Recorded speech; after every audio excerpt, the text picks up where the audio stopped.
Ça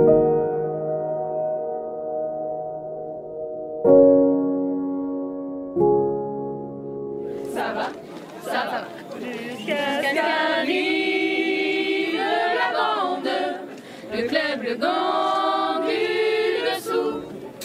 Salut, nous sommes la bande, le club, le gang du fond du trou. Nous allons vous montrer l'exemple, comment on vit là en dessous.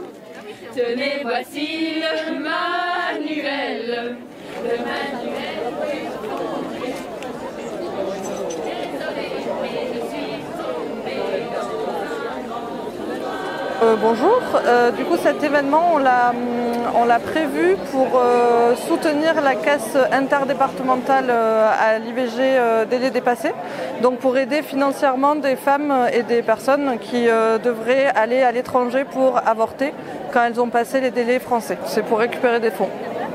Il y a peut-être un événement que vous n'aviez probablement pas prévu à moment de l'organisation, c'est qu'il y a eu une parade de prévus, des réactionnaires du coin et de je ne sais pas où, vous savez qu'ils sont là aujourd'hui. Oui, tout à fait. Ils sont à l'église en ce moment. Oui, ils étaient là hier soir, ils nous ont laissé des petites surprises aussi devant la salle des fêtes, de petits médaillons religieux. Devant la salle des fêtes, ils sont là actuellement, ils prient à la mairie. Bon, n'empêche que nous on est là en nombre, on a organisé cet événement qui aura lieu comme nous l'avons organisé. C'est tout de même incroyable à l'époque où nous sommes qu'il y ait encore des personnes qui puissent remettre en cause ce droit fondamental des femmes, et surtout si j'ai appris là que c'est un curé.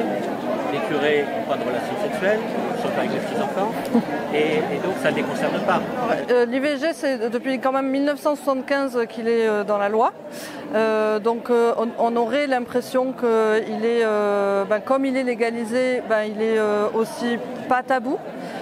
Qu'il est accepté. En fait, c'est pas du tout le cas. Ça reste un énorme tabou.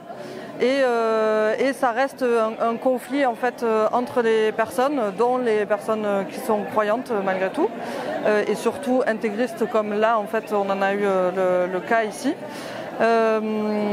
Ensuite, on sait, nous au planning familial et nous féministes, on sait que, et pas que les féministes heureusement, on sait que de toute façon il va falloir lutter encore et toujours pour le droit à l'IVG, pour qu'il soit rendu moins tabou, pour qu'il soit accepté, pour que l'accès soit accessible justement, qu'on donne les moyens, que les politiques en fait donnent les moyens humains, financiers à l'accès à l'IVG.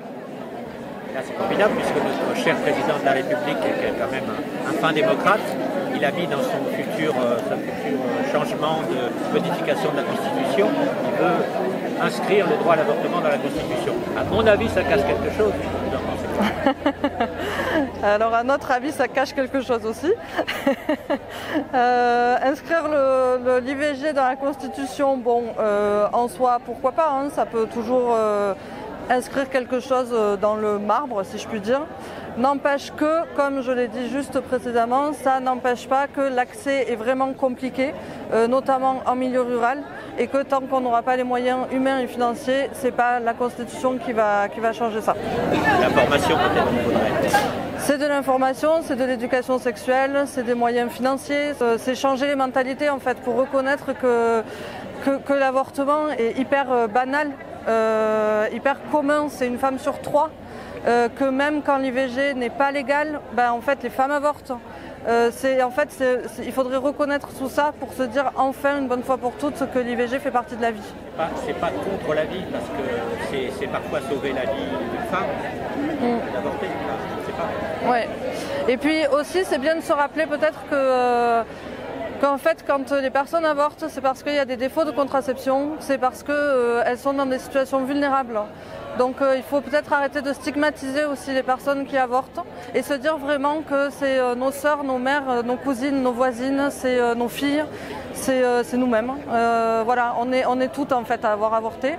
Et même si ça ne nous concerne pas personnellement, ça concerne vraiment beaucoup de monde, et y compris les hommes. Sucking on my dick, it's like you wanted me, gone on me all the time. Like clown, check what my crease is behind, it's fell all of the time. Like sex on the beaches, but as is in the teaches of bitches. What? Bugs Benway. Serait menacé, comme c'est le cas par exemple aux États-Unis, pour témoigner que non, c'est quelque chose qu'il faut absolument maintenir, même si effectivement c'est souvent une question de cas par cas et que la légalité entraîne quelquefois, comment dire, une sorte de laisser-aller un petit peu trop. Enfin, vous voyez, il peut y avoir des abus d'une certaine façon, mais le droit fondamental l'avortement doit être maintenu, ça c'est clair. Ah bah c'est bien d'avoir des avis divergents justement.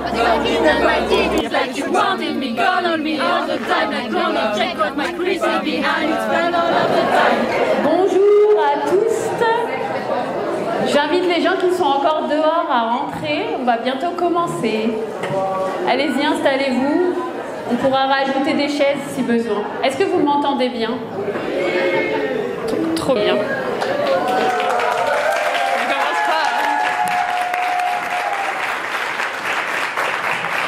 Et avant de commencer, on va prendre quelques minutes pour remercier toutes les personnes qui contribuent au bon déroulé de cet événement. Vous me pardonnez, je vais lire un petit peu. Donc d'abord, merci aux bénévoles, aux militantes et militants, et adhérents et adhérentes. Un grand merci aux intervenantes et aux artistes qui sont là bénévolement aujourd'hui et généreusement. Merci, on peut les applaudir déjà. On a du temps comme ça.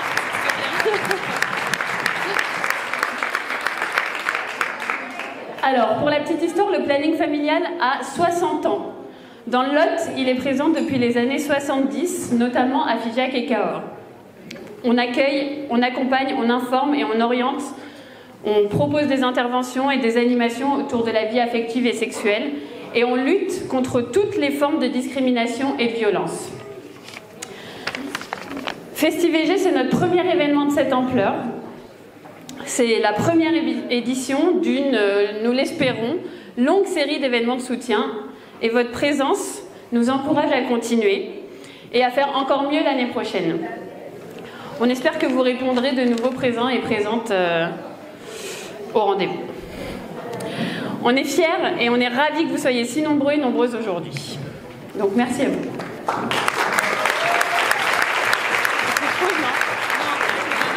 Vous le savez peut-être, ces derniers jours, des militants anti-IVG se sont mobilisés. Ils ont tenté de perturber et de mettre à mal notre événement. On a dû réagir rapidement et au mieux pour ne pas se laisser intimider et se prémunir de toute tentative d'annulation. On ne s'attendait pas à des réactions d'une telle ampleur. Finalement, ils n'ont pas l'air d'être là, mais nous, on est là.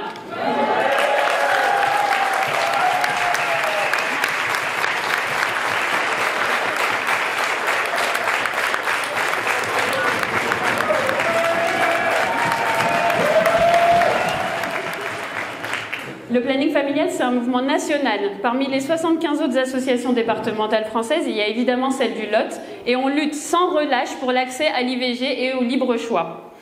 Les droits à l'IVG restent à défendre, ils ne sont jamais acquis.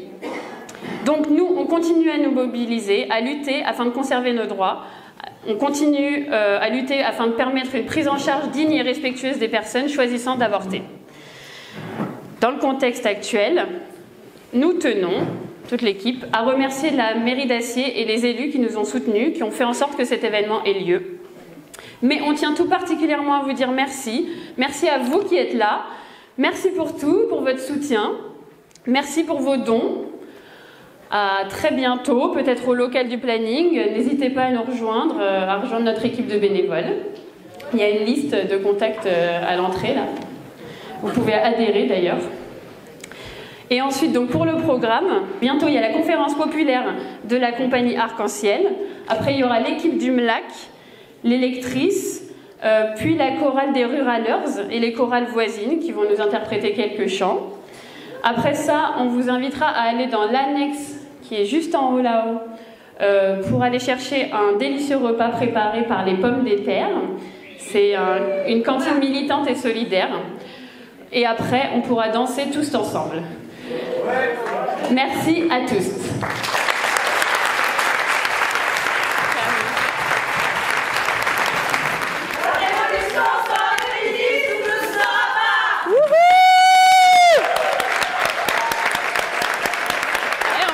Bravo. populaire où nous allons tous apprendre les uns des autres. À celles et ceux qui ne souhaitent pas participer, nous vous demanderons de bien vouloir sortir. Et pour ceux qui veulent bien participer, trouvez une chaise, s'il vous plaît, et installez-vous à une table. De préférence, installez-vous auprès de personnes que vous ne connaissez pas, c'est l'occasion de faire des rencontres.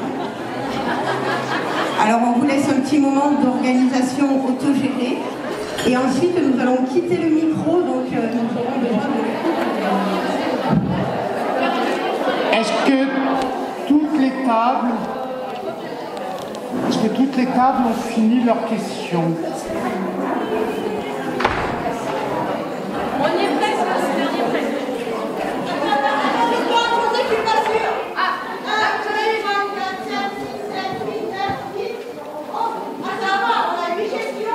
J'en ai 2 là en plus.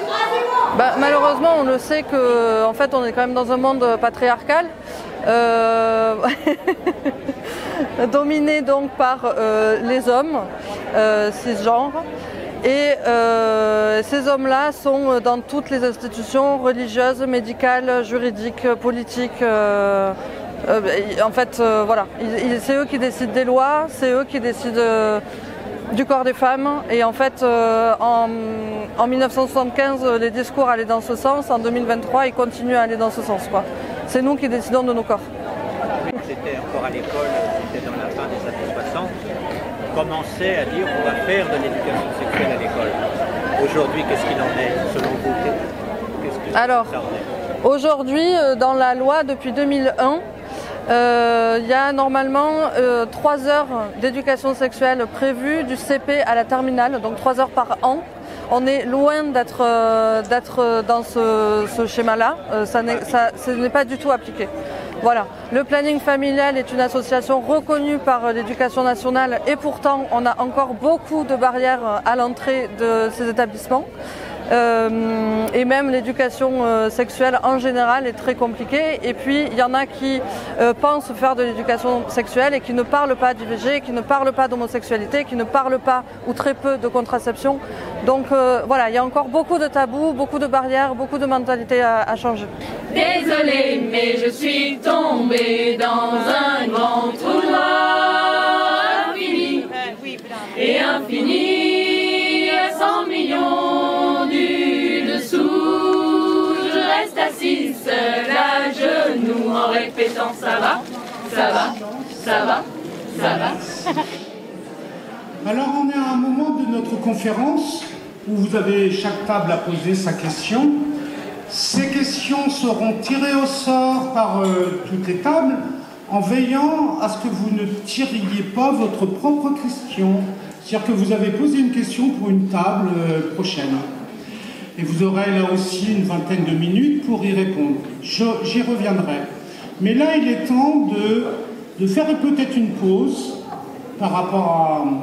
et d'écouter, parce que peut-être que parmi vous, il y a des gens qui sont des experts de la question qu'on a posée. Pourquoi y a-t-il encore des IVG hors délai?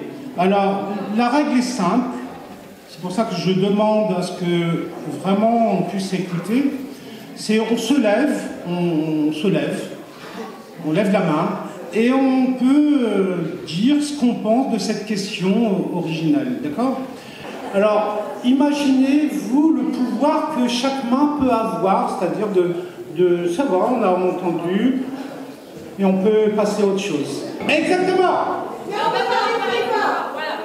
Alors, on se mettra à égalité. On a envie de partager, pas forcément de détailler sa conclusion, mais peut-être que dans les temps vous avez partagé des choses, vous dites, ah tiens, je vous dirai peut-être à l'ensemble du monde que nous sommes ici dans cette salle, parce que ça me paraît chouette de le partager.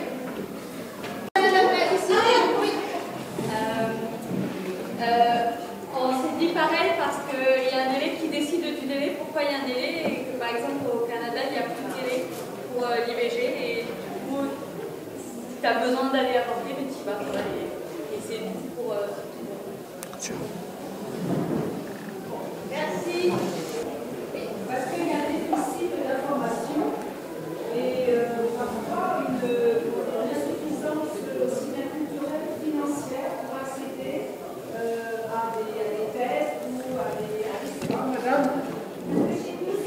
semaines, parce qu'aux Pays-Bas c'est 22 semaines, parce qu'au Royaume-Uni c'est 24.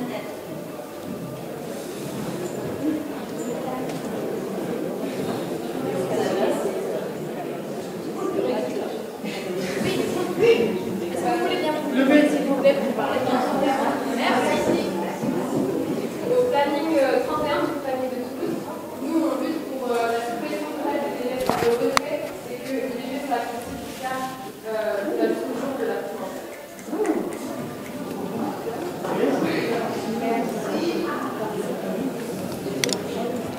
La question, c'est qu'est-ce que vous avez pioché comme question? Pourquoi en France il y a-t-il toujours des délais pour l'IVG? Vous avez déjà, ça vous inspire? Vous savez déjà ce que vous allez dire un peu? Vous avez la piste? On ne sait pas. Merci beaucoup. On a pioché comment rendre l'IVG accessible en fonction des besoins des personnes. Voilà. Et ça vous inspire? Vous avez des pistes déjà ou... Oui. On a des réflexions qui émergent là des uns et des autres autour de la table. Voilà. Je vous fais confiance, on va pouvoir arriver à la bonne conclusion. Voilà, on présentera en tout cas le fruit des réflexions. Et quand la tendresse manquera, on se souviendra qu'elle est toujours là, en lisant les mots doux laissés dans tous nos cahiers. Et quand il y aura besoin d'amour, mon amour à moi s'envolera. Et où que tu sois dans le monde, il se posera. Simplement pour conclure, c'est vrai que dans ce qu'on appelle le pays la plus grande démocratie du monde, ce qui est quand même un paradoxe, d'ailleurs les États-Unis, c'est ça, là c'est carrément, il y a des comités pour bloquer. Au mieux ils influencent les personnes qui viennent, mais au pire ils les empêchent. Ouais. En fait, du coup, cette journée, elle est bien aussi pour ça, pour se dire que l'IVG ne doit pas être un tabou, l'IVG doit être accessible. Aussi rappeler qu'en fait, on n'est pas du tout égal dans tous les pays. Et tant que l'IVG ne sera pas légal dans tous les pays, justement, on luttera pour le droit à l'IVG. Ce sera votre conclusion? Ce sera ma conclusion. Merci beaucoup. Merci. Avec plaisir. Au-delà, il y a des choses que personne